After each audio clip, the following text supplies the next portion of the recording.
wrote about? Because that was very interesting. Yeah, it is about the life, how to survive the 3 months in Saudi Arabia. Because in Saudi Arabia, there's no freedom for the workers, nakon. There is a time that you can go out. You cannot go there easily. It is not, there is a, just like what I said, there is a curfew in everything. You cannot go there to buy like this. You cannot make noise. It is very strict in Saudi. You know, Saudi Arabia, it's very strict. So she said that, what you're thinking, you are living in the four corners of your room. How you can survive in this? You can see the desert like this. You only see the buildings. And there is a limited time to see and mingle to other Filipinos. But what is good in the Saudi or like this, there's places you can eat to the Filipino restaurant there. There is a Jollibee. We are proud of promoting Jollibee. So we love Jollibee. So when we saw in the pictures, oh, you have already the Jollibee there. It's good to go there. Sometimes we are making a joke that we want to go there just to eat in Jollibee. So the first 3 months is the most difficult? It's the most difficult, especially when this is the very first time that you are living with your family. It is not like, because in the Philippines, most of the people is working in Manila. All the good establishment is in Manila. All the good opportunities is in Manila. So we are living in the province, we are working in Manila. But not like here when you go to the strange foreign country, there's no many Filipino.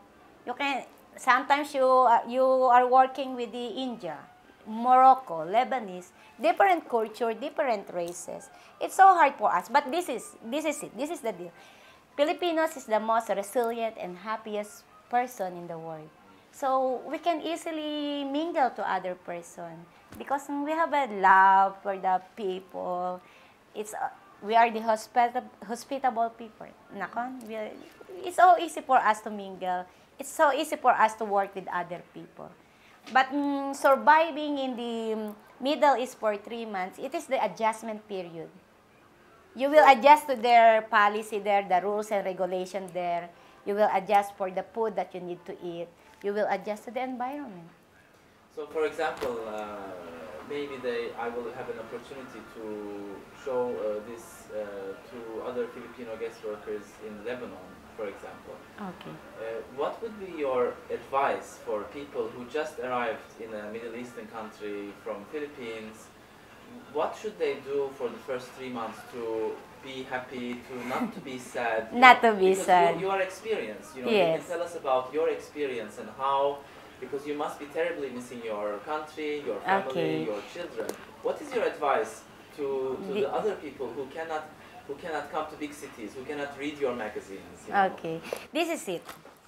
Before you go to one country, before you decided that this is it, you want to work to, for example, in a foreign country, you need to study first. How's the way they live? What is the food that they eat? What like this? And then when you go there, what is the behavior of the people? You need to learn. You need to research, so that when you come here, you will not just like an alien in one planet that you don't know what to do. And you need to find also, you need to be friendly. Because this is, before, I always cry. My first, even a year, until now. Because it's so hard. 1,000,000 miles away from your family.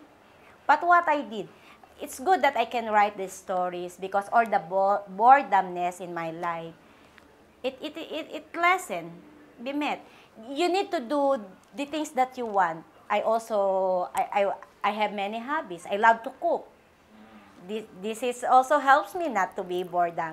And then it's only lately that I have internet, but before I doesn't have. So what I need when you and your ima go outside and make some litayel, you need to mingle to other person. Even it is India or from Nepal. You need to talk to other people. It's good. There are so many things that you need to do. It's not only about reading. You have a television. sometimes I cannot understand because I'm not good in Ibrit also. Anilomi binaharbe Ibrit, but it's okay. I see in the pictures like this, and every time when you go, see to it that you have many friends here also. I don't go out every time, but even even in my neighbors, sometimes they ask me, they love to talk to me, even the children. Yeah. So this is it. This is what you need to think.